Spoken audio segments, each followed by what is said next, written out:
Have you ever wondered why Italy, despite making significant sacrifices in World War I, ended up receiving so little after the war? What happened to all the lands and territories promised to them? Why did the rest of the Allies go back on their word? Today we dive deep into the story of broken promises, shifting alliances, and the dramatic aftermath that left Italy feeling betrayed. So, what went wrong? Let's start at the beginning. As World War I erupted across Europe, Italy found itself in a unique position. It was neutral in 1915, watching as the great powers of the world clashed around it. But both sides knew that having Italy on their side would be a game changer. Why? Because Italy's involvement would open up a new front, stretching the enemy's resources even thinner. And so began the bidding war for Italy's loyalty. Eventually, it was the Allies, Britain, France, and Russia, who won out, making Italy an offer it couldn't refuse. This deal was sealed in the secret Treaty of London in 1915. Italy was promised significant territorial gains if it joined the Allies.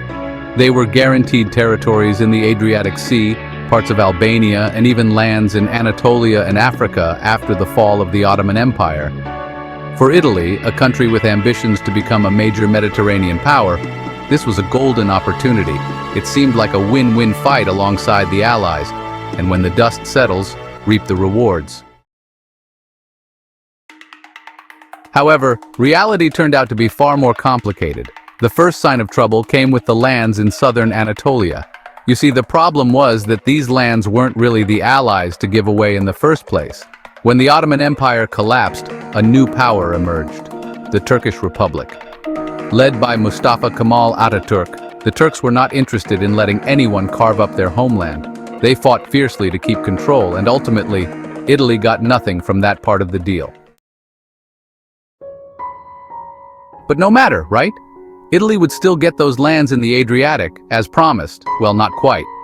You see, something happened during the war that no one had anticipated, the collapse of the Austro-Hungarian Empire.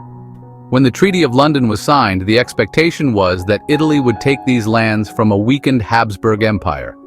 However, as the war progressed, it became clear that Austria-Hungary wasn't just going to be weakened, it was going to disappear entirely. New players in the game, the South Slavs and Yugoslavia. And here's where things get even more complicated. With Austria-Hungary's collapse, the Slavic people living in the region wanted out from Vienna's control. They had their own dreams, fueled by the idea of Yugoslavism, the belief that South Slavs should unite into a single state, Yugoslavia. Suddenly, the Allies had a new problem on their hands. If they gave all these lands to Italy, it would go against the will of the local populations, who were demanding independence or unification with Serbia. And with Serbia now a crucial ally, their demands could no longer be ignored. The shift in strategy, France, Britain, and the United States. Britain wasn't particularly invested in the region and could have gone either way, but France had its own plans. France saw the creation of Yugoslavia as a way to expand its influence in the Balkans. If Italy controlled access to the Adriatic Sea, it would limit France's new ally Yugoslavia from fully exercising its power. Meanwhile, the United States, under President Woodrow Wilson, was promoting the principle of self-determination, meaning that people should have the right to choose their own political destiny. Wilson hadn't signed the Treaty of London, so as far as he was concerned, he wasn't bound to honor it. And since the United States had significant sway over Britain and France, Italy was left with very little bargaining power. The final outcome, broken promises and growing resentment. So when the dust settled, Italy received far less than what it was promised. In the Adriatic, it only got a small portion of the land it was originally guaranteed.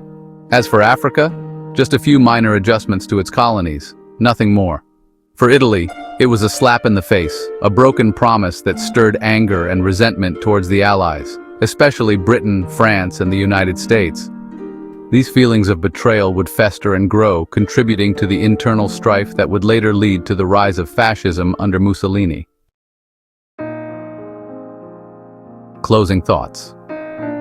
So, there you have it. The story of why Italy got so little after World War I. It's a tale of shifting alliances, unforeseen collapses, and the harsh reality of post-war politics. The promises made during desperate times weren't kept, and Italy was left to pick up the pieces. This moment in history teaches us that in the game of geopolitics, nothing is set in stone, and allies today can become adversaries tomorrow. If you enjoyed this deep dive into the complexities of post-World War I politics and want to learn more about how these broken promises shaped the modern world, make sure to like, subscribe, and hit that notification bell for more historical insight.